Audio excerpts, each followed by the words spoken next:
Today on Family Talk. Well, hello, everyone. I'm James Dobson, and you're listening to Family Talk, which is a division of the Dr. James Dobson Family Institute. Let me give you a little bit of background for today's program because you're going to enjoy what you're about to hear. Recently, I attended an NFL football game with some friends, and on that day, I met with two of the people who were going to be there, and one of them is with me today. He is Doug Mazza. His wife is Lorraine. She wasn't able to be with us today. They're from California. But Doug and I did have lunch that day, and we had a fascinating conversation that I know you will want to hear. Doug has had an incredible career, first in the military and later as an executive for the Suzuki and Hyundai car companies. But what touched me emotionally that day was hearing about the 19 years that he has spent in leadership with the ministry known around the world as Joni and Friends.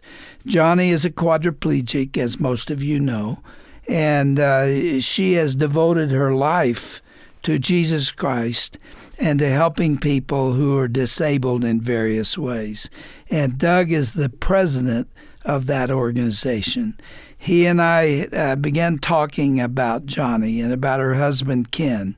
And he told me some stories about these wonderful people and how they live their lives day by day.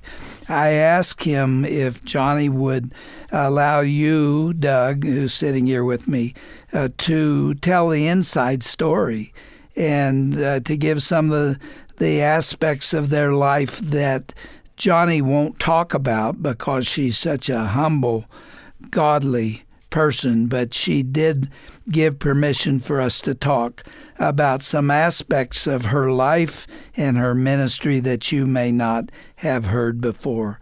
These are absolutely wonderful people, and I want you to hear how they live day by day, and you will be touched by what I learned about them.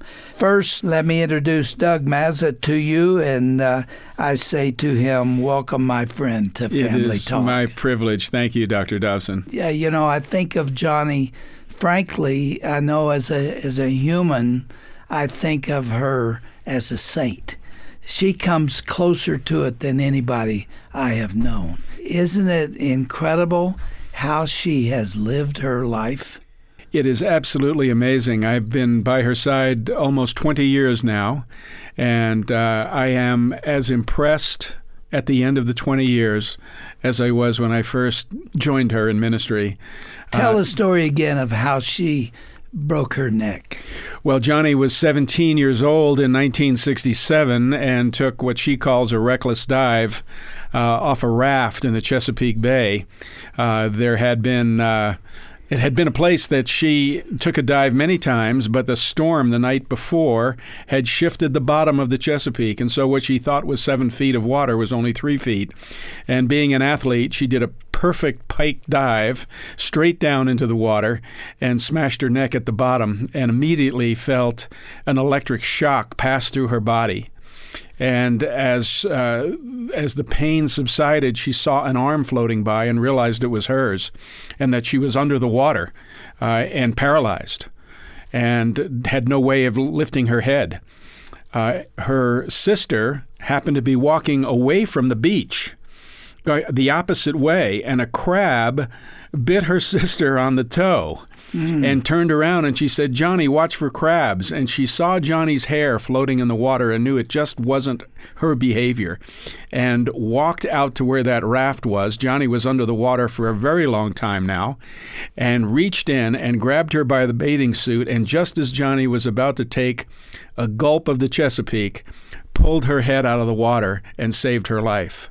She has been paralyzed from the shoulders down ever since, and recently celebrated 52 years in a wheelchair. And only Joni would celebrate 52 years in a wheelchair. Yeah, that's just like her to consider that a matter of celebration. Yes. Because it has not been easy. It has been painful the entire time. People don't think of quadriplegia as painful, but Joni lives with chronic pain. And I asked her years ago, tell me what you mean when you talk about chronic pain as a quadriplegic. And she said, I don't feel anything on the surface of my body. In fact, when I'm going down the hallway, I feel like a floating head. But in my core, I feel like there's barbed wire around my spine. And every time I move, I feel this shock of pain that comes up through my shoulders and neck. And she endures this incredible pain with the grace that we can't imagine. What does she experience when she wakes up in the morning? Well, when she wakes up in the morning, she's told me that if she gets a really good night's sleep, which is unusual, she's awake every couple of hours and has to be rolled because she cannot roll herself. And Ken does that. And Ken spends the night doing that. I don't know that Ken's had a good night's sleep at home for their entire marriage of more than 35 years. He is a saint himself, I can tell you. A dedicated husband at a level that I cannot even imagine or would not want to be challenged to, quite frankly. But they are a wonderful couple. But you asked me how she wakes up.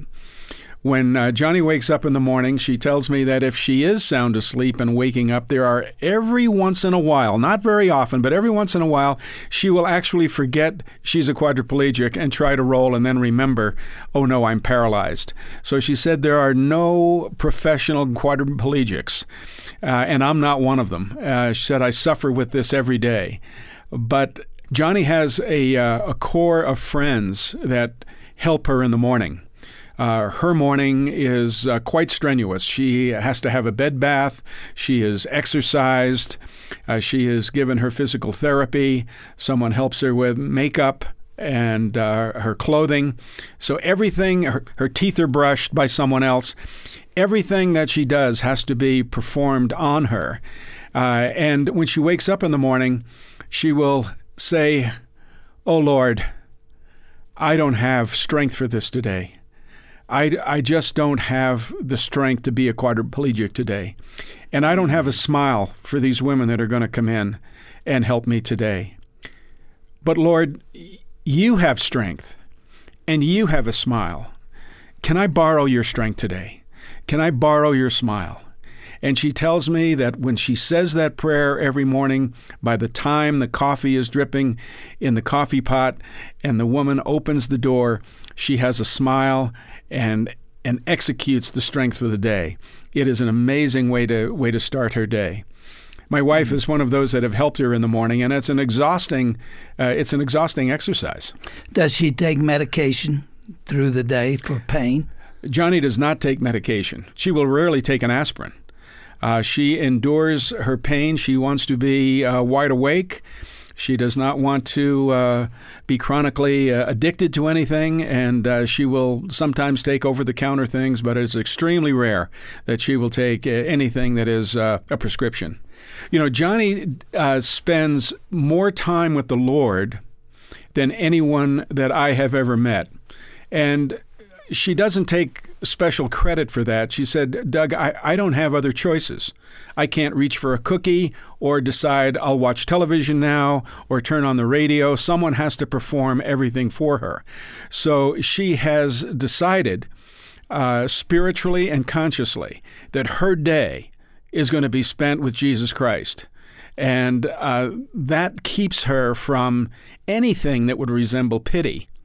And what I've learned from her, I think this has been one of the most important things I've learned from Joni Eareckson-Tada, that the measure of Christian maturity is the level of your outward focus.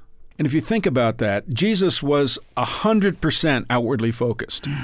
None of us can be 100% outwardly focused. I know that those of us that serve in ministry or serve through our church or serve our families, we attempt to the best of our ability to be outwardly focused. But I've never met anyone that spends more time outwardly focused than Joni Eareckson-Tada. She is in constant pain and yet always looking for someone to pray for. So there isn't a moment wasted of Joni Eareckson-Tada's time that isn't spent with the Lord. I wish I could be more like that. She is such an example. I have tried, but her intensity, of relationship with Jesus Christ is something to behold. And you know what? She came to Focus on the Family when I was there, and she sang for us with Robert and Bobby Wogemuth. And so many things that she's accomplished with this disability. It really takes your breath away. It would be interesting for a person in a wheelchair to be a good vocalist, but you have to understand Joni, as a quadriplegic, has very little lung capacity. And so the sound that she is able to get out is medically interesting. When we were talking together, you told me about an orthopedic surgeon who said something about Joni. Share that story. Yes, we have a friend that is an orthopedic surgeon. And in speaking with him, I asked him, what has caused you to get involved with Joni and Friends, and why do you take such an interest in Joni? And he told me, as an orthopedic surgeon, I know that Joni can't sing. I know the hand of God is on her in order to be able to make that sound. And then he went on to tell me all of the things that should have happened to Joni by now as a quadriplegic and for over 50 years in a wheelchair, and it actually terrified me. So I know that most people would be gone by this stage of life, wouldn't they? We are not personally aware. Maybe this radio program will reveal someone that has spent over 50 years in a wheelchair at the level of injury Joni has with especially with her accomplishments. And if there are others out there, God bless all of you as well. Talk about the early days of the ministry, Joni and Friends, because it was really tough getting started, wasn't it? The ministry was not doing particularly well 20 years ago, and we created a plan that we felt was Christ-centered and biblically based, and we stuck to it. It was completely out of Scripture. And we just decided that God had waited 2,000 years to fulfill Luke 14:21 and 23. It was Jesus speaking when he said, "Go quickly to the streets and alleys of the town and bring in the poor and the lame and the blind." And then in verse 23, he said, "Go out to the roads and the country lanes and compel them to come in so that my house will be full." And we have dedicated all 40 years of Joni and Friends to doing nothing except that. And we pray that that has been honoring to God, that Jesus has waited 2,000 years for someone on a global basis to believe that that can be accomplished. So we feel we are foot washers to the church. We want to help the church in that plight of reaching out to people with disabilities and including them in the fellowship of the church. But there were hard times getting started. Even 20 years in, you all didn't have enough money to run the ministry properly. No, probably ministry leaders out there can relate to our experience. Brother. Where you get down to almost zero.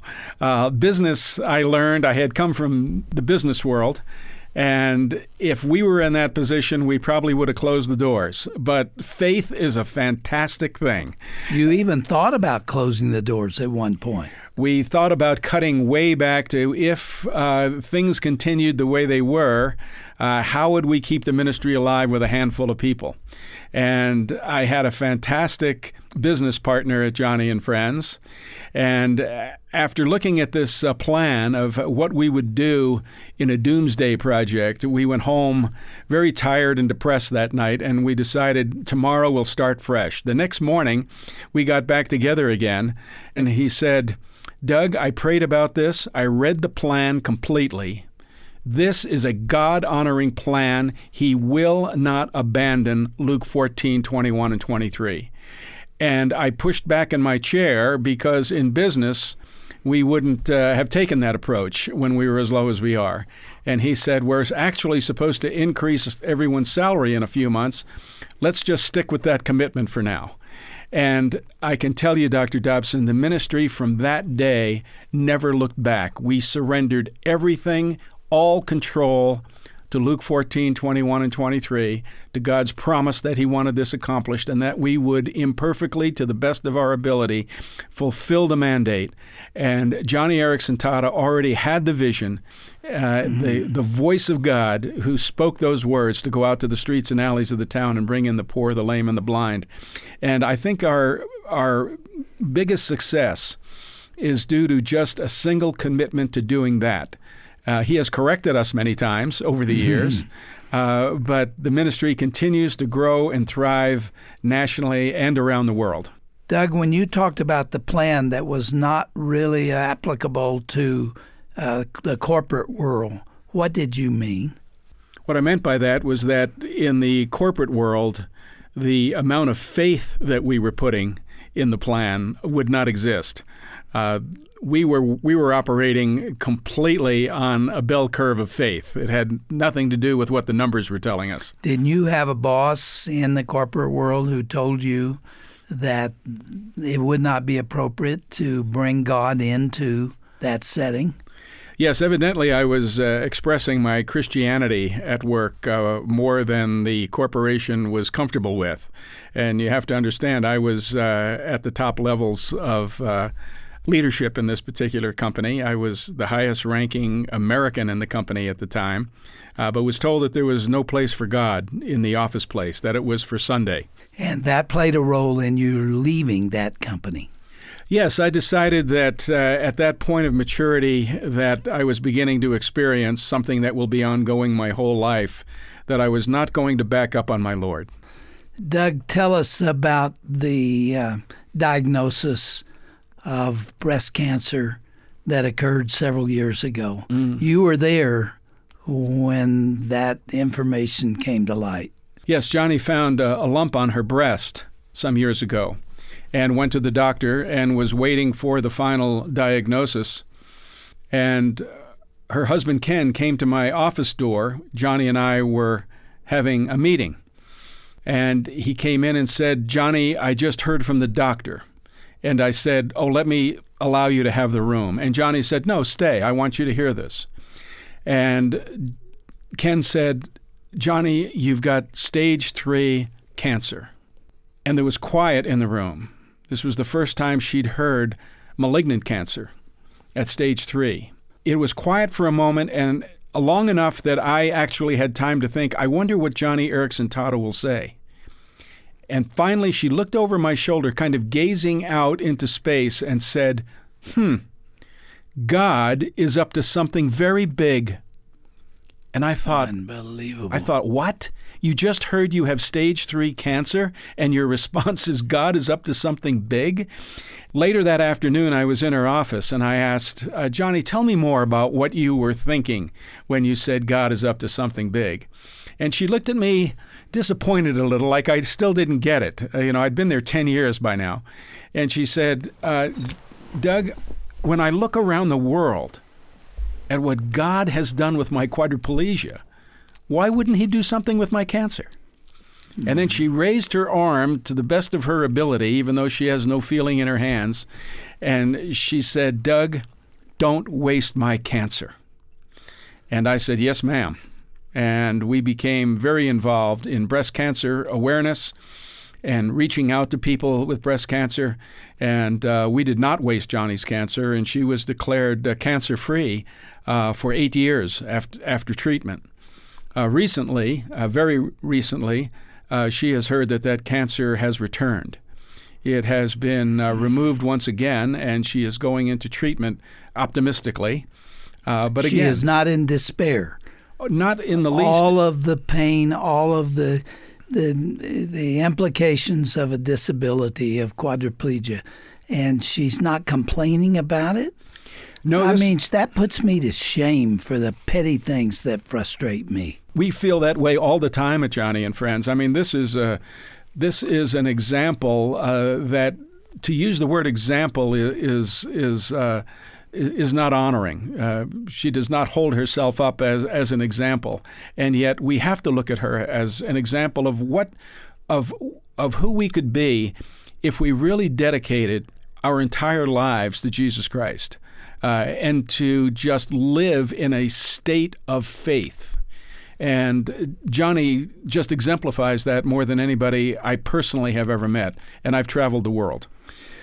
When we got the diagnosis that Joni had breast cancer and that it had metastasized, we got Joni and Ken on the phone for an interview. We wanted to talk to her about it and let her share with us how we could pray for her. And it was one of the most inspirational programs that I've ever been part of. People loved that broadcast, and we have aired it since then because it's such a powerful testimony to depending on God when things have gone wrong and they continue to go wrong, and she doesn't complain about it. You told us earlier in this program that she's in pain every day from the moment she wakes up throughout the day and maybe in the night. And then she comes up with breast cancer. I mean, how difficult does it have to be for this woman? I mean, all the rest of us would be despairing.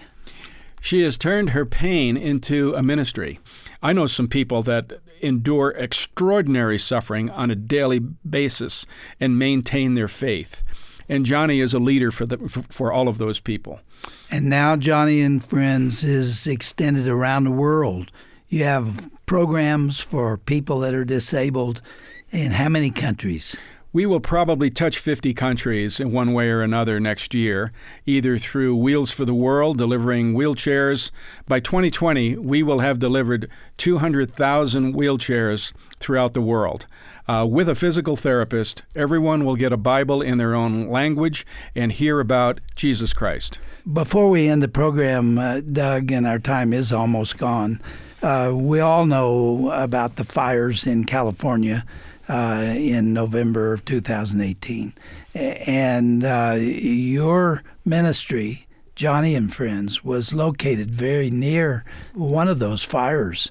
And it was so devastating. I don't know how many homes were burned. How close did the fire come to Joni and Friends? Well, the fire burned down the mountainside. We butt up against the Santa Monica Mountains. Ladyface Mountain is right behind us and comes down to our property line. That fire burned over the top of that mountain, burned all the way down the mountain to our property line, and stopped. It was with no explanation. With no explanation. If you were at Joni and Friends this very day, above our property line you will see black charcoal, and below our property line you will see trees and grass. Ken Tada went to the building immediately upon being allowed in. No one was in the office. It was too smoky to even be at work. And he took a picture and sent it to me as a text. It was a picture of our flag at half-staff, which was flying at half-staff for the victims of the fire and of a shooting that had just taken place in our area the day before, with a hawk standing on top of the flagpole and the burnt scape behind us. It was quite a moving photo. Obviously, the Lord has his hand on that great ministry. We have accepted that, yes. Doug Mazza, thanks for all that you do and are doing for Joni and Friends. The Lord created you for that assignment. It would sure look that way, doesn't it? I am blessed and honored and humbled to have been able to serve alongside Joni, and more importantly, to have served the Lord in this very special way. Thanks for being with us, and tomorrow we want to talk about your story, which is also inspirational, and you'll be with us again. Thank you. Okay.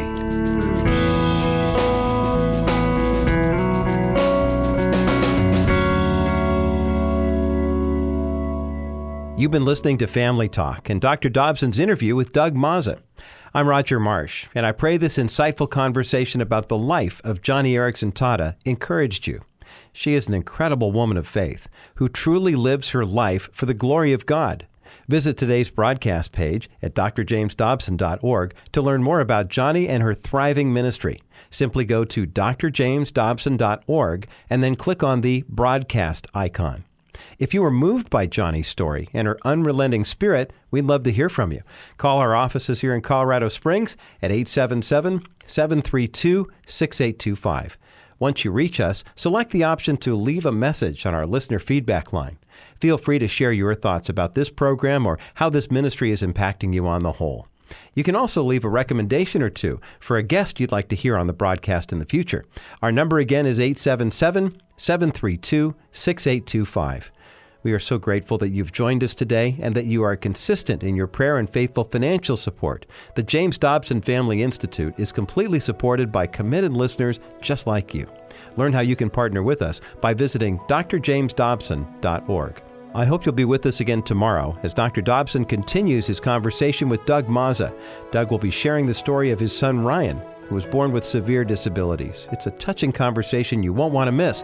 It's coming your way next time right here on Dr. James Dobson's Family Talk.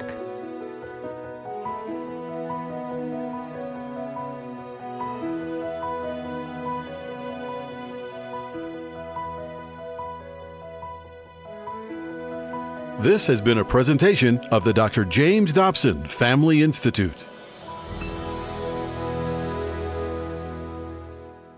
This is James Dobson again. As we close today's program, I just want to thank so many of you out there who make this broadcast possible with your contributions. And I want to tell you how much your generosity is appreciated.